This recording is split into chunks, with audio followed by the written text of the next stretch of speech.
Hello，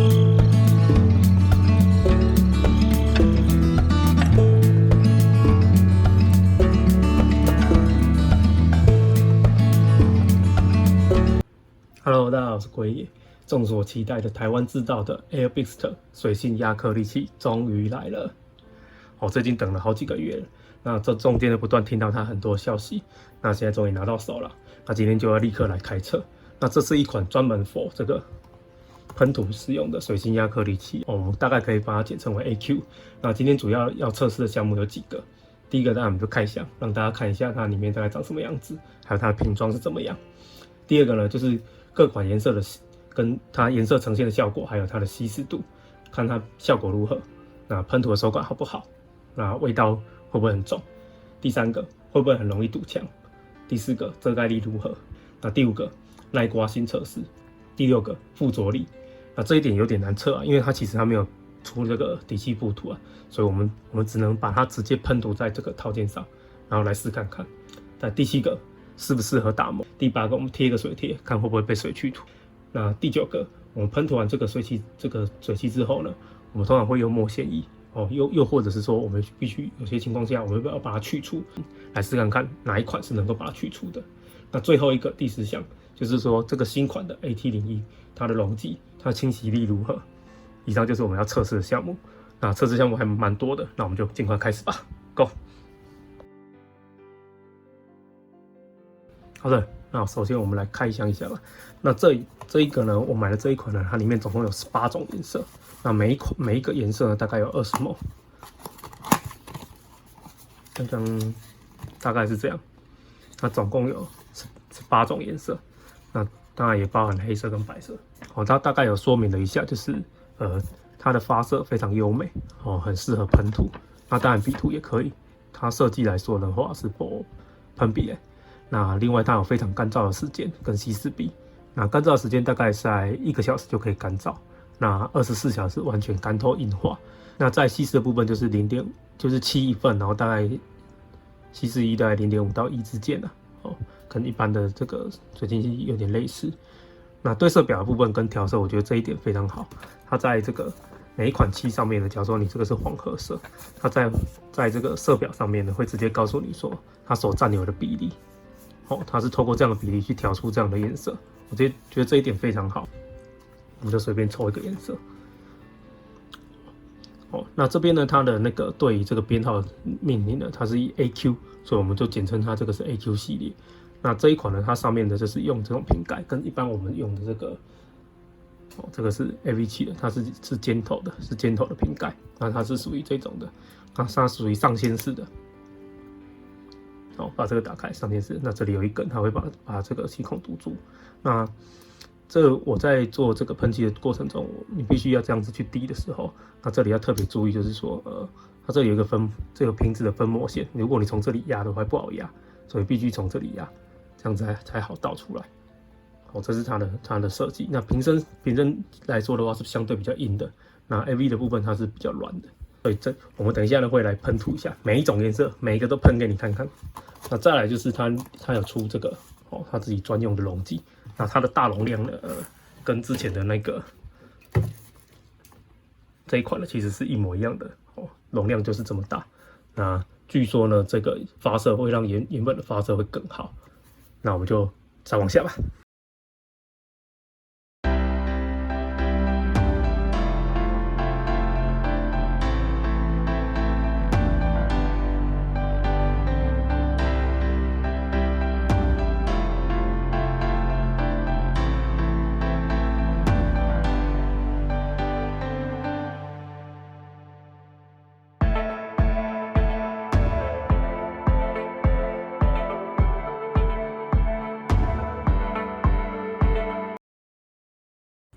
好了，终于喷涂完了。我一次要喷18种颜色，真的有点累。那整体的喷涂感觉呢？这款漆我觉得，老实说，它的入门绝对比 AV7 还来再低一点，就是它难度并不高了。那稀释的比例呢，大概是71的话，那稀释力大概是0.5到1之间，如官方所说的。那多一点少一点其实都还好，就看你想要呈现的效果。不过这中间的过程都不会造成你没办法喷涂。这个老实说，在这方面表现真的还不错。那我们来看一下它的细致度。其实漆的表现来说的话，老实说没话说了。那它的呈现的感觉就是，如他官方所说的，就是有这种微微的这个叫断面感，就是介于消光跟亮光之间的这种效果。那漆的质感老实说蛮不错的。那喷涂上的感觉就是大概几乎都是1到2层就到位了。那等一下我们会来针对这个遮盖力会特别再说一下。那味道如何呢？我觉得它的味道大概介于这个 Acrylic H 系列跟 AV7 之间大概是这样的呈现。那其实它味道不会非常浓。那如果已经习惯这种 Acrylic 或者是 AV7 的这种味道的话，大概都是没有问题的，也适合在冷气房喷涂。那当然你还是要有一定的抽风设备，毕竟你是做喷涂的。好了，那我们就再往下。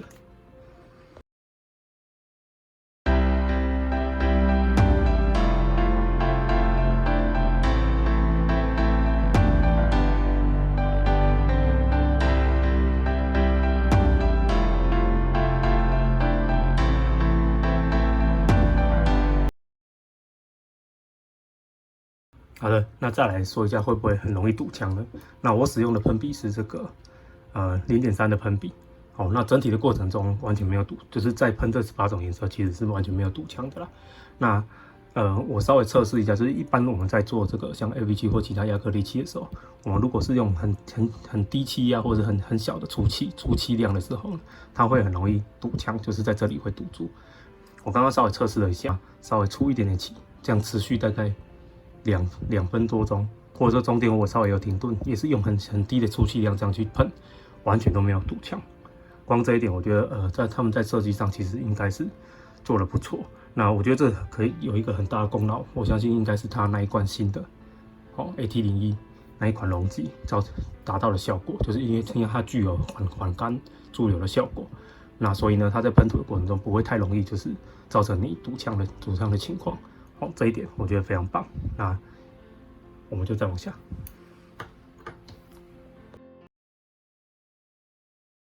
好了，那在这干粒的部分呢，其实我在喷这些漆的时候，大概都是从影片上大家就可以看得出来，就是大概是1到2层左右，它就可以达到饱和的效果。那官方的说法是你必须先为那个薄喷1层，然后再试喷，这是一般大概在这个水性亚克力漆大概都会做这样的操作。那其实这一款也是用这样的方式去做，能够达到你想要的效果。那一般最难喷涂的大概就是白色，所以我稍微用白色做一下喷涂。虽然说旁边这一支呢，因为我这个有上底漆，所以呢它在喷涂白色的话呢，其实稍微薄喷1层，还看不出来它有多大差异，就是它大概要喷几层才能达到白色的效果。那我这边呢，特别就是先用黑色的底，然后再喷上白色，这大概喷了2层左右，大概效果是这样。其实稍微还是有点透，不过我相信它再喷第2层、第3层和第4层，差不多就可以达到白色的效果。所以呢，它在遮盖力的部分也还不错，像其他颜色都很容易就到位了。那在白色部分大概也是4层左右，能够达到完全白的效果。个人觉得还不错，这个白色部分也 OK。那我们就再往下。好了，再来试一下这个耐刮性的测试。那耐刮性的测试呢，我们当然是第一个就是先用指甲来试看看啦。我刮出这样声音，其实都看起来是没问题的。OK， 那接下来牙签，可以哦，牙签这样的力道，你看，我这样搞它，没问题耶。好，就 OK。那接下来呢，我试一下笔刀好了，看一下它这个，笔刀这个是会比较明显的。当然就是一定是刮得下来啦，这个笔刀的破坏力还是足够的，所以它的遮盖力大概是这样。不过很可惜，它在这一次的18款里面，它并没有出这个保护漆，就是亮光漆或消光漆。它目前还没有出，应该之后可能会出。我们就期待在它之后出了，我们再来测试它的效果。好，那我们再往下。好了，那再来是附着力的部分，但是附着力部分因为它没有出底漆补涂啊，所以我前面这一堆其实我都有喷上这个 AP7 的底漆补涂了。好，那这一支呢，我特别完全就是没有，就是直接就是这汤匙稍微有做一下打磨，然后再直接喷上黑色漆，就是没有经过底漆补涂。我们先试一下它这样的效果如何。那也许它之后可能会出底漆补涂，又或者是说你可能就要直接去买 AV 的或者是其他款的底漆补涂来做喷涂。好，那我先用遮盖带来试看看它的附着力如何，我就直接贴上去了。那这个是完全就是没有任何底漆补涂的，我有点担心了。好，我们把它贴了。好了，1、2、3 ，OK。好，所以如果说在这个没有底漆补涂的情况之下，如果光喷上这个漆，如果你要做遮盖带的话，那可能会有点危险的，可能会有点危险。我这个漆喷完也大概保存了1天了，就是1天之后才来做这个遮盖。好，那看起来它需要底漆补涂，可能会比较好一点。好，那我们来试一下有没有底漆补涂来试看看。虽然说这个好像跟这款漆没有关系，但是我们还是试一下。好，我们准备这个另外一支，那这个是有上底漆补涂的，然后再喷上色漆来试看看。虽然说这个测试好像跟它本身漆没有关系啊，因为跟底漆补涂有比较大的关系。好，所以呢，我们也是一样，直接把它做完。好，来1、2、3 ，OK。所以这是没问题的，就是说，其实你这种亚克力漆大概都是要靠底漆补涂来增加它的附着力啊。好，所以呢，你就会遇到这种情况。如果你没有喷上底漆补涂的话，那你在做遮盖上可能就会比较辛苦一点，或者说风险非常极度高。大概就是这样。好，那我们就再往下了。好，那接下来试一下打磨。那我这边用的是 MAD 320，好，因为这个消切力比较高一点，那我们就来直接打磨看看。那它打磨手感呢，大概会是像这样。哦，其实它漆这样子的那个韧性还蛮高的哦。看，哇，这个厉害。我大概要出到这样的力道才能把它磨掉。哦，所以漆磨的强度其实个人觉得还不错，哦，这样磨起来手感是这样，用320居然还要这么大力，可以耶。哦，大概是这样，很好。那我们就再往下。好了，那再来是去除的部分。那分别我们会用水，然后这个是 AC000，就是 Airfit 它自己原本旧的溶剂，然后它的 AT01。好，新的溶剂，然后再来是 Aqueous 的 T111，然后 X20 AV7 的溶剂 ，AV7 的 CPE 75% 酒精，然后再来硝基基的溶剂，好，分别来试看看哪一个可以把它去除。那我们就开始。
好，那我们刚刚这样试下来了，除了水以外，其他的全部都可以把它弄掉。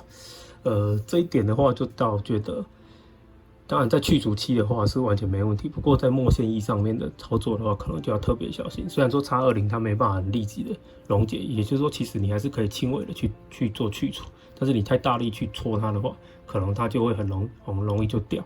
那这一点就是在操作上可能要特别小心。好，那我们就再往下。好的，那这一款呢是旧的这个原本出的这个清洗剂跟溶剂哦，另外这个是新款的 AT01，那是专门 for 这个它这一款漆的溶剂。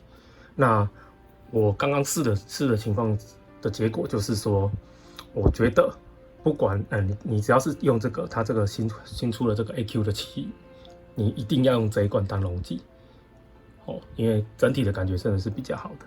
另外一个就是在清洗的部分，我也觉得还是要用这一罐，因为我发现用这一罐呢，其实在清洗上我觉得很慢，就是清洗上的感觉不知道为什么。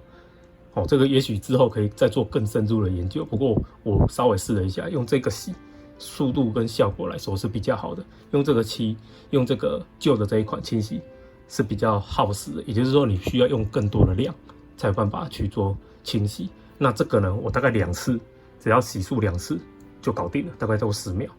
哦，就是一次就可以把它清的算蛮干净的。我在喷涂这18个颜色，我几乎每一个都是这样子。清洗2到3次，几乎就可以解决了。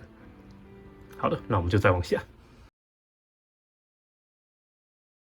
好的，那我们来做一下最后的总结。那这一款漆呢，它是否这个喷涂去设计的，所以它在喷涂跟喷笔上面呢来操作的话，个人觉得在这个操作性来说，确实真的是比较好入门。那整体的操作感觉呢，我觉得非常顺手。那另外在稀释的部分呢，也没有像其他款漆这么的不好操作哦，就是有时候它可能你漆的浓度稍微有差异，然后你就会没办法喷涂，或是很容易堵墙。那在这款漆操作起来呢，在这个部分就完全没有这个部分的问题。那这种掀盖式的设计其实也还可以啦哦，但是我不知道就是之后用久了会不会这里容易干掉，这里会堵住，这个不太确定，要看之后的。放久一点之后才知道。那另外呢，它在瓶子里面，它其实有设计，里面有放那个钢珠。哦，这样应该有听到。它其实就是为了就是怕说会积漆，然后让你那个，所以在使用前最好还是要摇一摇。虽然说我觉得它珠子应该不够，没有很大颗了。哦，这样是还可以的。那色表上面的设计呢，给人家也是有别于其他以前从没遇过的那种漆上面会做这样的设计，这部分还蛮贴心的。那味道的部分也非常好，所以感觉也不错哦，就是不会那么的浓。那介于 AV7 跟这个 Aquarius H 系列之间，那堵枪也不会。那遮盖力的部分表现上来说，我个人觉得也非常好。在耐刮性的测试来说，也差不多跟之前我们试过的这个水性亚克力漆来说的话，它的漆膜的强度大概差不多。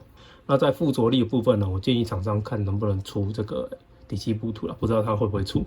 那目前我们是采用 AV 底漆，所以你这种亚克力漆你还是需要底漆补涂，这样部分会是比较好的。就是在去除的部分呢，那比较可惜就是说 X20的部分，会把它去除哦。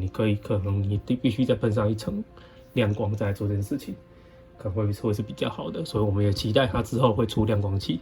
那另外呢，它在这一次的里面呢，它没有出任何的金属漆。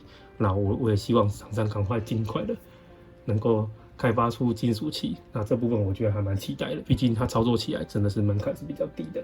那另外在溶剂的清洗液呢，它这一次新款的这个溶剂，我个人是超级爱的啦，因为它在对于这个漆的这个稀释还有这个做清洗的部分，我觉得以后可能我都会买这一款，旧的那一款我可能就不要。那也推荐给大家，也可以试看看，去尝试到新的漆，能够很快的入手。我觉得这个部分，在这个产品里面，我觉得可以很直觉的感觉到它对消费者的用心啊。我觉得你买了这个漆不会造成你很大的困扰，然后在喷漆过程又觉得非常顺畅，我觉得这一点真的非常好。那我们期待它赶快出亮光漆、金属漆，各式样的漆。那我这边也会继续来为大家做测试。